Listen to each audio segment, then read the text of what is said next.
महिला आरक्षण बिल को लेकर बसपा सुप्रीमो मायावती ने जहां बीते दिन केंद्र सरकार का समर्थन किया था, तो वहीं आज उन्होंने अपना बयान बदल दिया। सदन में महिला आरक्षण बिल पेश होने के बाद बसपा सुप्रीमो ने केंद्र की बीजेपी सरकार पर जमकर हमला बोला है। मायावती ने कहा कि केंद्र सरकार ने महिला आरक्षण बिल को 2024 के लोकसभा चुनाव से पहले भोली भाली महिलाओं को प्रलोभन देकर उनकी आंखों में धूल झोंक कर वोट लेने के लिए पेश किया है। बसपा सुप्रीमो मायावती ने बुधवार को प्रेस कॉन्फ्रेंस करके कहा कि संसद से बिल भले ही पारित हो जाए, लेकिन कई सालों तक नई जनगणना होने में और उसके बाद कई सालों तक परिसीमन होने के करीब 15 सालों तक महिलाओं को आरक्षण नहीं मिलेगा। उन्होंने मांग करते हुए कहा कि इस बिल में SC/ST महिलाओं के लिए लागू आरक्षण के अतिरिक्त आरक्षण भी दिया जाए। मायावती ने आगे कहा कि बिल पेश किए जाने और उसको लागू करने में सरकार की नीयत साफ नहीं है।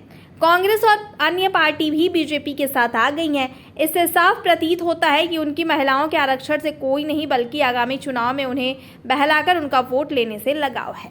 नए संसद भवन में महिला आरक्षण विधेयक के पेश किए जाने से कुछ समय पहले इस आने वाले विधेयक के संबंध में संभावनाओं के आधार पर जो कुछ भी संदेह जताते हुए कहा था, तो वे काफी कुछ इस बिल के पेश किए जाने के बाद सही साबित हुए हैं, क्योंकि इस महिला आरक्षण से संबंधित संविधान के 128वें संशोधन विधेयक 2023 के अंतर्गत देश में लोकसभा व राज्य विधानसभाओं में भी 33% महिलाओं को आरक्षण दिए जाने के कुछ प्रावधान इसमें इस प्रकार से बनाए गए हैं, जिसके तहत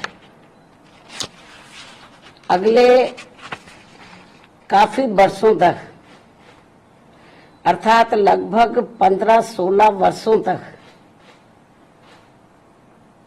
यानी कि कई चुनाव तक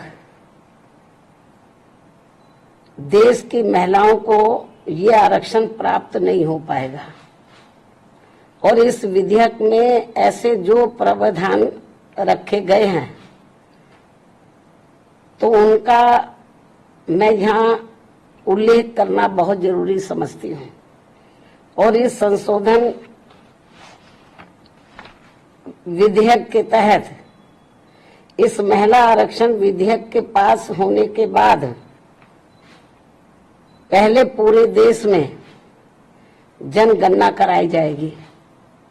जब ये बिल पास हो जाएगा हाउस में, पार्लियामेंट में, तो पास होने के बाद पहले पूरे देश में जनगणना कराई जाएगी। पास तो हो जाएगा ये, लेकिन तुरंत लागू नहीं होगा।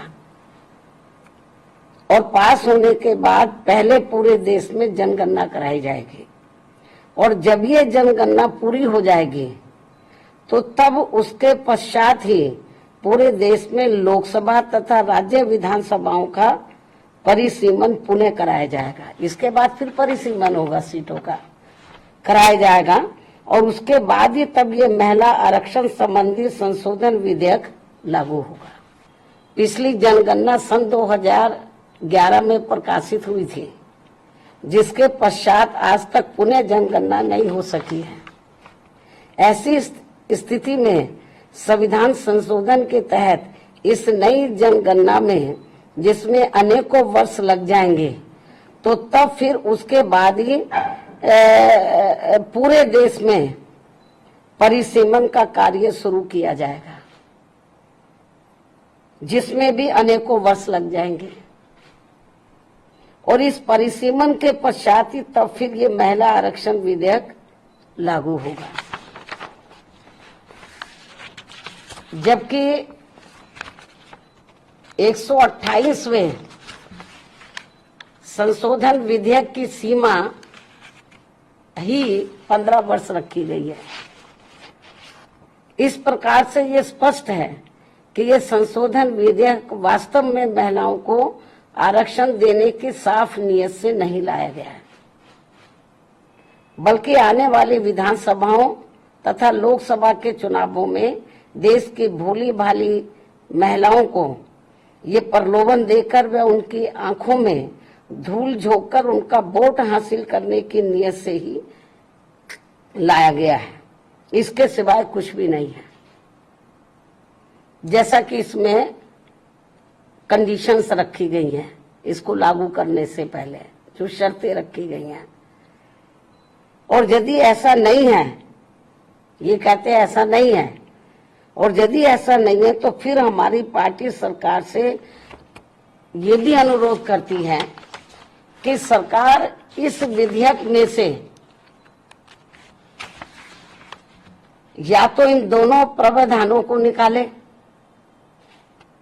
या फिर कुछ ऐसे उपाय तलाशे जिससे इस विधेयक के तहत महिलाओं को जल्दी आरक्षण का लाभ मिल जाए।